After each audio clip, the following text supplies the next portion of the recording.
Hello everyone आपण मानक ओडिया पागर आउ एक फ्रेश वीडियो को स्वागत।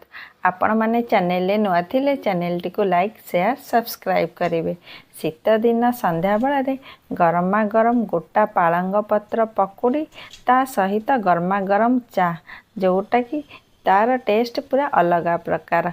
चलतु यही शीत दिन संध्या बेल यही चटपटा वाला आउ किछि टिके गरमा गरम चार प्रिपरेशन करनवा।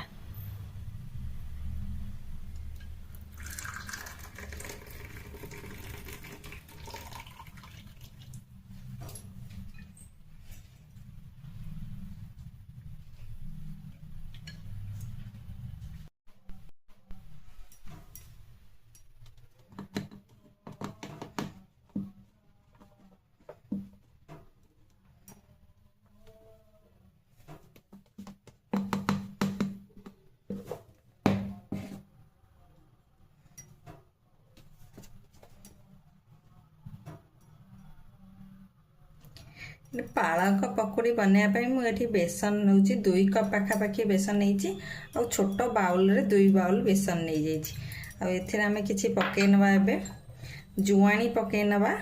आउ कि मसला गुंड देविनी टिके जुआणी पकई नेबी ए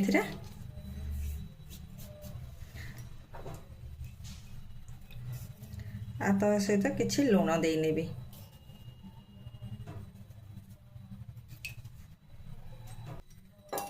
लुण दे सारा पर अल्प अल्प पानी दे बेसन को गोले नवा।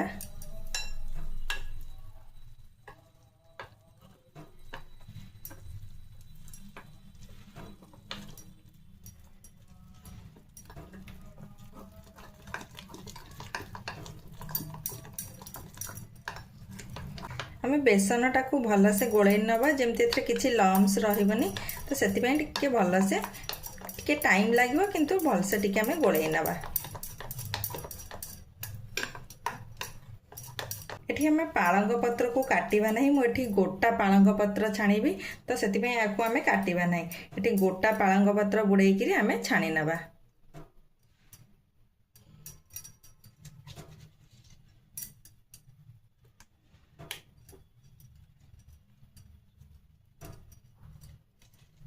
एठी पकुड़ी पालंग पकुड़ी छाणिया पई कि मुझे रिफाइंड तेल दे नउची।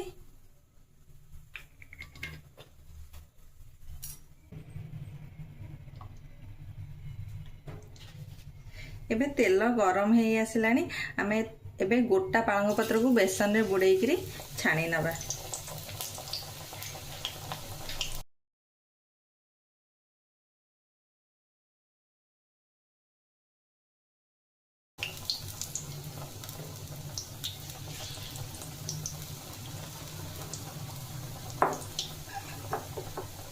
ठीक है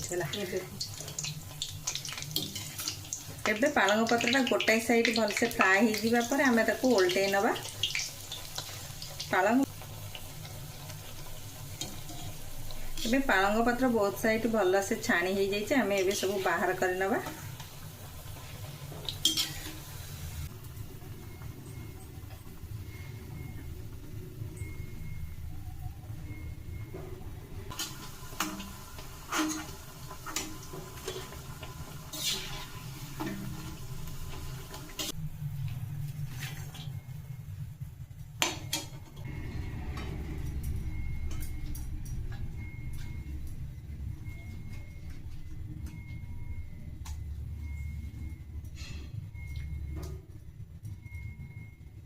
आम आउ जतिक पालंग पत्र थिबा छाणी नवा।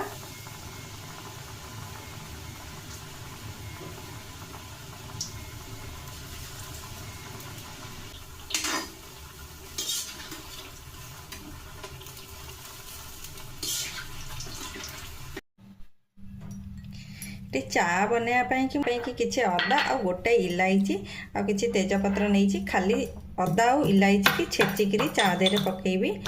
आउ किसी मसला एथरा ऐड करबिनी चा पाई कि खाली अदा और इलायची टिके हल्का हल्का कि आम छेची दबा अदा और इलायची। एबे चलतु चाटा बनै नवा।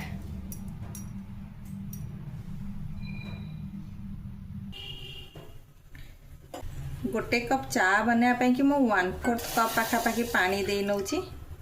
फास्ट पानीटा को आमे फुटे नवा जे पानी फुटी आसला परे आमे क्षीर दे नवा।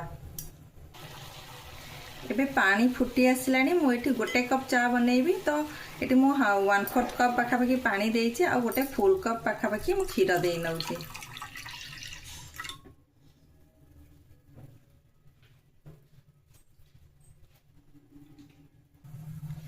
एबे क्षीर दे साला पर किछि समय क्षीर पानी की मिसई करी किछि समय पई फुटे नबा।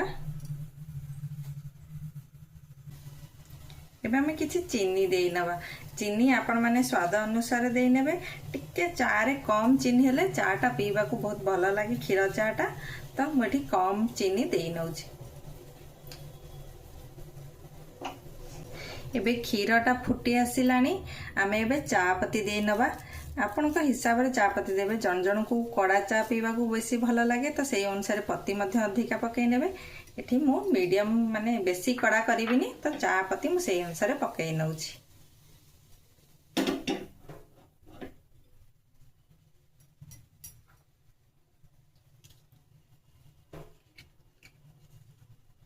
एबे चा फुटी आसला पर आमे जो छेचिकी रखितेबा अदा आ गोटे तेजपत्र छोट वाला तेजपत्र आ गोटे इलायची मध्य दे नउछि।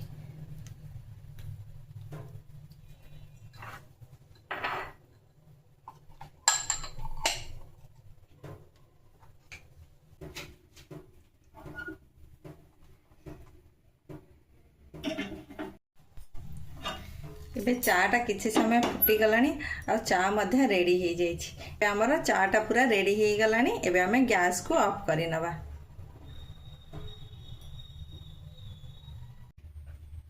एबे हम गोटा पालंग पत्र पकोड़ी रेडी हो जाइछि। ता सहित गरमा गरम चा मध्य रेडी हो जाइछि। आपण मानका सहित देखाबो आ एक नवा रेसिपी सहित मो रहउछि। Thank you.